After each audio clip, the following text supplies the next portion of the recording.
Hello, everyone, and welcome to the very best betting show around town. It is, of course, your favorite definitive resource for all things sports betting in the Crosshairs. I'm your host, Ali Melendez, and we are all very sad that football season is over. What the heck, man? But that just means we got to get our heads back in the game like High School Musical style and, of course, start making some more money. Now, to help us with that, we are joined by the Line Sniper team, the best of the best. First off, it is everyone's favorite backup host and, of course, America's sports betting sweetheart, Mr. Joey Knish. Joey, I asked you this off air, but of course, I'm sure everyone cares how the snow is treating you over there. I dug myself out today. Absolutely miserable. My back hurts, and I can't drive very far. So, it's been a phenomenal last 12 hours here in the snowpocalypse. But I'm still alive and I have power, so that's a couple of win-wins there. Ooh, amen for that, amen for that. And back again is everyone's favorite legal expert and golf guru, Mr. James Mazolla. Of course, he is joining Mr. Knish today. Now, James, we didn't have you on last week, so how'd the Super Bowl do for you? We gotta hear everything. I mean, how did did Tom Brady kill your wallet or what? No, it was a good week for me. I had the little Tom Brady future, which was wonderful. Golf has been surprisingly good early season. I haven't had this much success early season golf in a while, and it's kind of nice being out here in sunny California. I got a little 18 holes in this morning under the sunshine. I'm ready to talk a little sports betting today with everyone. All right, whatever, James. But before that, a super quick reminder to everyone watching to check us out on YouTube at Line Sniper HQ for all of our content, maybe even a little game show action later this week, hint, hint. All right, now that my usual shameless promotion is out of the way, that means it is time to start the show the right way. Let's talk about some bets. And we'll start off with the biggest major league that's playing. It is the NBA. Of course, the NBA, currently plagued by the Rona. The Spurs just had to cancel their upcoming games, but the 6 games we have tonight appear to be safe for now, so that's good.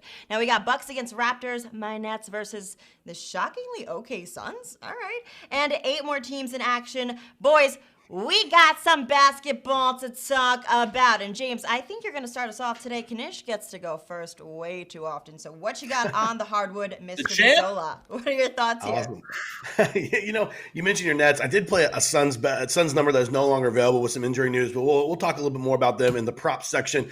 The team that I liked today, and the numbers actually moved against me, so I'm looking at just as much as I did when I bet earlier today. Memphis Grizzlies, I bet them at pick 'em over the New Orleans Pelicans. Look, with Ja Morant on this team, they have completely gelled, and they look like a team that knows exactly where their identity is offensively.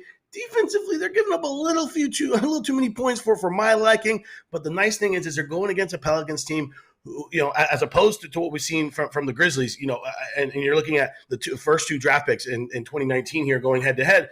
They have absolutely no identity when it comes to the Pelicans. Zion, Brandon Ingram, while individually are wonderful players, they haven't been able to gel and create a cohesive offensive unit. They're one of the slowest paced teams in the league, while also being one of the worst defensive teams in the league. That's not a very good matchup, especially when you're getting a Ja Morant-led team that is playing very well. They've lost 3 straight. This is the last of a 4-game road trip for the Pelicans. I look for them to mail it in a little bit here. And again, you're looking at, I think, being the second draft pick to Zion, Ja Morant's going to come with a little chip on his shoulder here. And to me, he's been a better player. At this stage of their careers, there's an argument that Ja Morant is a better future cornerstone for an NBA franchise. I like the Grizzlies here. It's moved up to 1.5. I took the pick. I'm fine with the 1.5. Take that anywhere. They should be a favorite in this game. So I like the Memphis Grizzlies to go ahead and take care of business tonight against the Pels.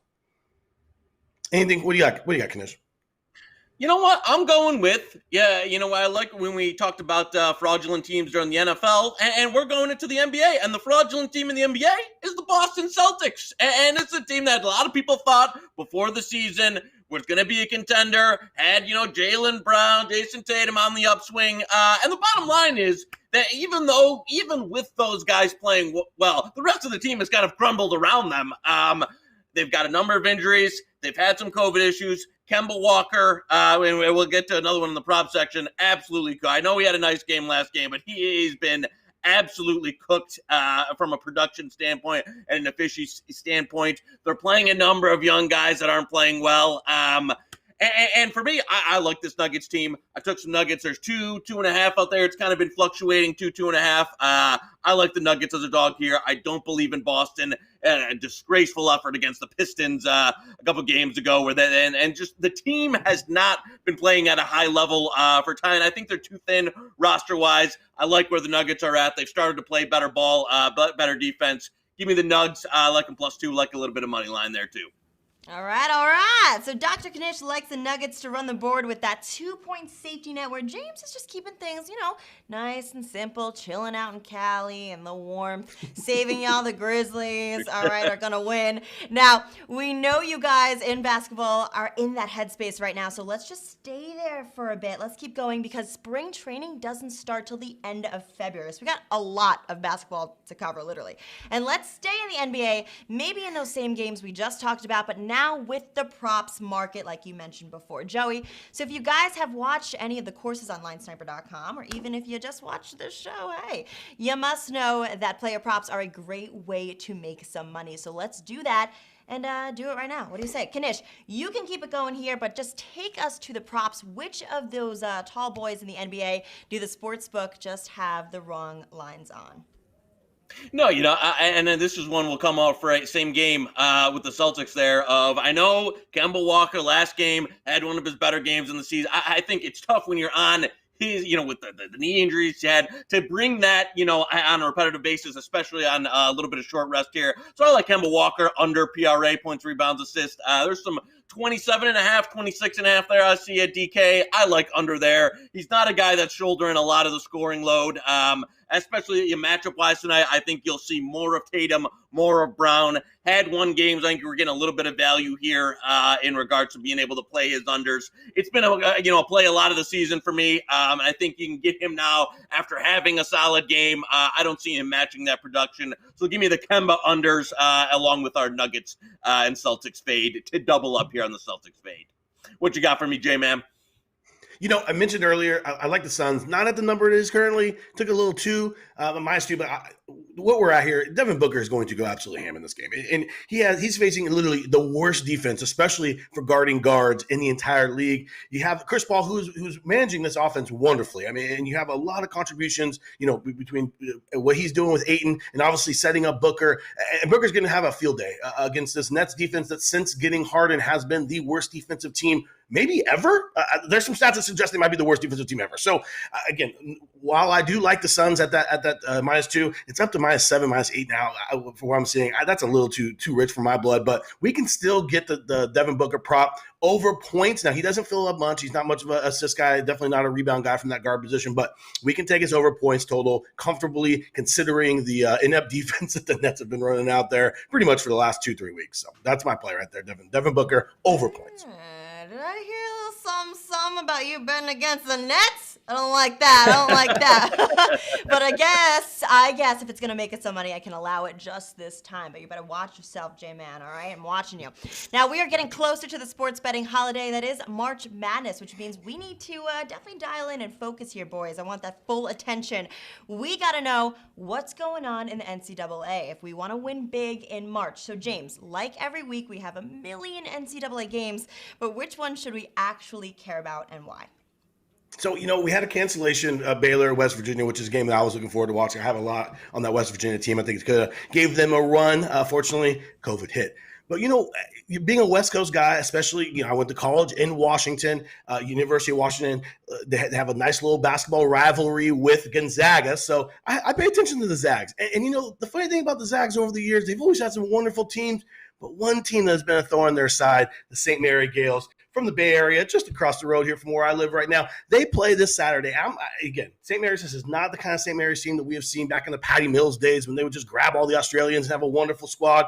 But they always give the Zags a tough run for the money. The kennel there in Gonzaga will not be as popping as it usually is because there's no fans. So that home court advantage is dissipated to a certain extent. And when it comes to Gonzaga, I'm wondering if they can run the table, if they can get through another BYU game, get through another St. Mary's game. I think this is going to be a little closer than what experts say because St. Mary's simply they have their number. They know the system that they run, and they've played them well in the past. So I'm wondering if the Zags are going to have a little letdown spot against the Gales this Saturday. But more importantly, I wish that West Virginia Baylor game would have been played. That was a wonderful one. What are we looking at on your end there, Knish? Well, let me tell you something. We're not looking at some, peasant ball West Coast, who gives a damn conference here. We're going to the heart of America, the Midwest, the greatest rivalry in all of sports, usually on the football field, but it's this Saturday, Michigan, Ohio State. Two best teams. Ohio State absolutely rolling right now. Michigan had a little bit of the COVID break. They're back. This is a game that the winner absolutely locks up a 1 seed in the NCAA tournament. Right now, it's looking like it would be Baylor, Gonzaga, Michigan, and Ohio State as the ones. So the winner of this game is taking a 1 seed, taking a bracket to themselves. And so the stakes are up there. There's some Big Ten, potentially conference championship futures out there on the line. But to me, this is the battle. This is absolutely the lock for the 1 seed. Now, the football rivalry, maybe it hasn't gone our way in the last 10, 15 years, but forget about that because it's on the hardwood and it's Michigan and they're back and they had the tune-up game versus Wisconsin, came out a little sluggish. Then in the second half, dropped the bomb on them. They've got the better team. Michigan comes out victorious here and locks up the 1. And they make a run at the Zags who've been beating up on, a bunch of high school teams over there in the WCC. Make a run at them in March, baby, because the Wolverines are coming. Boom! All right, both the guys taking bets later on this week. That's foresight right there, and that is super convenient for the purposes of this segue because I want to talk about futures next, and by next I mean right now. So the future is currently the present. Now, when it comes to futures, there's a lot of them. I mean, some of these guys are already buying up Super Bowl futures like freaking madmen out here. But one of the gentlemen here is known to have quite the futures portfolio. Joey, do you have anything juicy for us? Any futures that you are looking to pick up or anything that you would put in your pocket, and have done so recently? I mean, talk to us about the futures market here. All right, now, listen, it's cold outside. There's ice around. So I'm going to parlay this into a terrible plug for hockey because we don't do a lot of NHL in here. But the bottom line is a couple of NHL futures that I like for, a decent amount. My guy over in one of the guys in Vegas who sets the line for one of the sharper books has Hurricanes to win the division, win the Central Division right around -1. And, it's like +110, -100, right around basically a pick with the Lightning. You go over to the legal markets here on the East Coast, and Hurricanes are more in that 3 to 350 range to win that division. That is an absolutely fantastic price. If you can I bought some today, literally before we were on the show. I know I was going to talk Canadian futures in the script. I totally changed this word because in a half hour before the show, it was brought to my attention here that the Hurricanes division was way overpriced. I got a little, I talked to also one of my, guys, if people know Rob Mazolla from Twitter, we go back and forth. He ran a few simulations for me. Bottom line is Hurricanes +350, fantastic price to win the Central Division. I would buy some of that. Worst case, you can arb it with some Tampa futures because it's going to be one of those two. Tampa probably a slight favorite here, but $350, great price on the Hurricanes there. Grab that. That will not last. I bet some literally right before we got on the show. J-Maz, I know you got some for me. It won't be as good as that because that is fantastic, but give me what you got.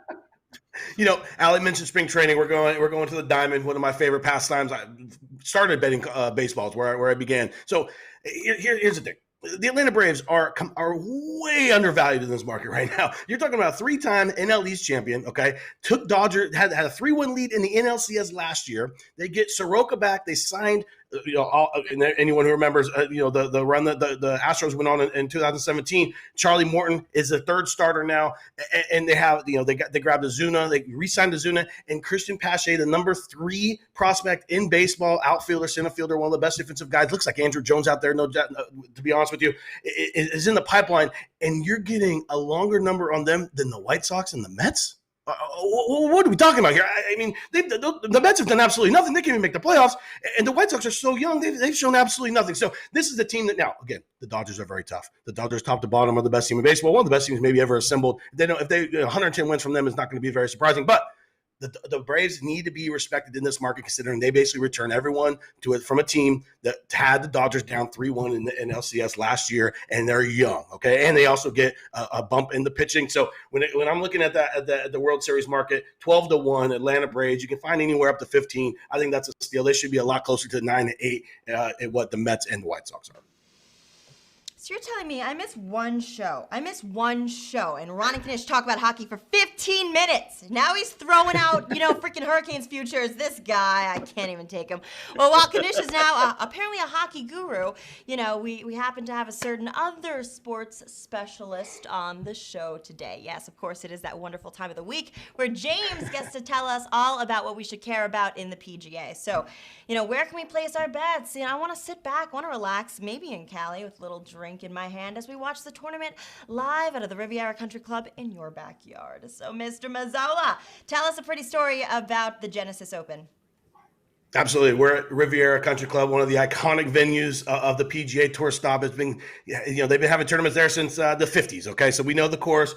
It's Tiger Woods' event, right? So you're getting the best of the best in this field. This is the major-like field. So when we're looking at Riviera, you need to be in the fairway, you need to hit greens, pretty much the same every week. However, these greens are a little bit different. They're polo grass, and they are going to be hard. They're going to be fast, and they're going to be firm. So if you're not in the fairway, you're not going to be able to hold the greens. You're not going to be able to make birdies. You're not going to be able to win. So when we're looking at players for this week, my favorite player of the week is none other than Collin Morikawa. We call him my son on my Twitter feed. He's a guy that I've backed. I love it. He's a young guy, PGA champion last year, multiple-time winner on tour. From Los Angeles, maybe a little payback is due to UCLA, who did not recruit him, who's just right in the backyard of Riviera. Okay, and more importantly, one of the best off the tee in good drives, which means basically either hitting fairways or if you miss the fairway, you're holding the greens. But more importantly, one of the best iron players in the world. Him and Justin Thomas are going to be your best iron players. Problem with Justin Thomas, super shaky off the tee. You're going to have to keep him playing Riviera. So Collin Morikawa as my favorite outright bet of the week. He's up to anywhere. He's up to 45 to 1 at some markets, which is just absolutely insane for a guy with his talent. Absolutely has a ceiling to win this tournament. And that's going to be my favorite play of the week. Wow, it's almost like I know how golf works when he talks. Magical, smooth, like a nice shot of expensive whiskey there. But thank you for that, James. We always appreciate the insight, but I do have to get a little more out of both of you because we can't end a show without those best bets. You know that, boys. That's right, it is time for the best bets of the week. No other rules. Nothing fancy, whatever. Just the best moneymaker that you have. Now, Knish, you're going to start us off. All right, I guessed it right a couple times. I'm going to say you're giving us a little Premier League bet. Ooh. Right. What is it? You tell us. One of these weeks, Miss Melendez, you'll come through with the pot. But guess what? I'm swerving you. I'm going UFC. A little bit of, mix it up here. Get in the cage here. Like, Joey K used to scrap, on the streets of Detroit there, back in the day. So, listen, we're going with Chris Dukakis this weekend.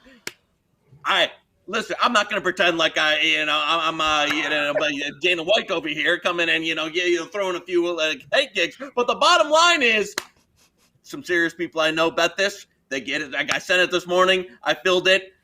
Bet some good money on it. He's good. He's right around minus 170 in the market. Been told it's one good to 190. Chris Dukakis, I don't know much about him, but I know he's going to beat somebody's ass this weekend, and we're going to lay it and make some money on it. So, UFC, best bet of the weekend. Knish, did you just say that you know some serious people? That's an interesting one. All right, well, I can trust that James will probably have a nice looking golf bet for us, but I've been wrong before, and I'm going to own up to that because being wrong is a part of being human. So, James, what's your best bet this week? Lay it on me. I'm sticking to what I know. We're going through the links. You have a gentleman everybody knows. He's you either love him or you hate him. Jordan Spieth, the last 2 weeks has shown some serious form. Top fours, at the Waste Management, and last week at Pebble Beach. It's the perfect time to hop off this train. Those courses did not demand what is needed off the tee that you will see at Riviera. He is spraying it all over the place. I mean, he can't find the fairway. He's getting by, hitting irons. He's back, baby. And being in situations where he can use that iron game, that strong iron game. He's not going to be able to do that this week. If you're missing fairways at Riviera, you're not going to be able to make birdies, like I mentioned before. Opposed to him, you have a Hideki Matsuyama. I'm seeing anywhere from minus 135, minus 140. The thing about Hideki is he can't putt, so just don't watch this. Just lock in the bet. Do not follow it whatsoever because he will absolutely drive you wild with the putter. The problem is for Jordan is that his floor, Hideki's floor, is so high because he's such a good ball striker that he's going to make the cut. He's going to probably top 30, and I don't see that from Jordan Spieth this week. So Hideki Matsuyama, minus 130, minus 135, right around there over Jordan Spieth. We're fading what we saw the last 2 weeks from Jordan on the golf course, where he's going to have to be a lot more accurate off the tee.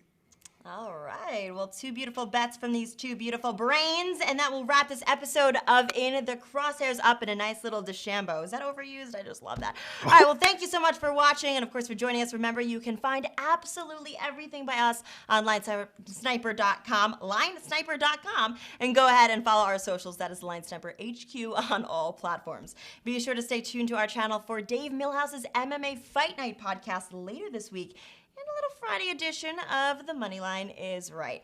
But until that time, this has been In the Crosshairs, brought to you by linesniper.com, your definitive resource for all things sports betting content, in-game analysis, and so much more. For the team here in the studio, I'm Ali Melendez. Thanks for watching. We'll catch you next time.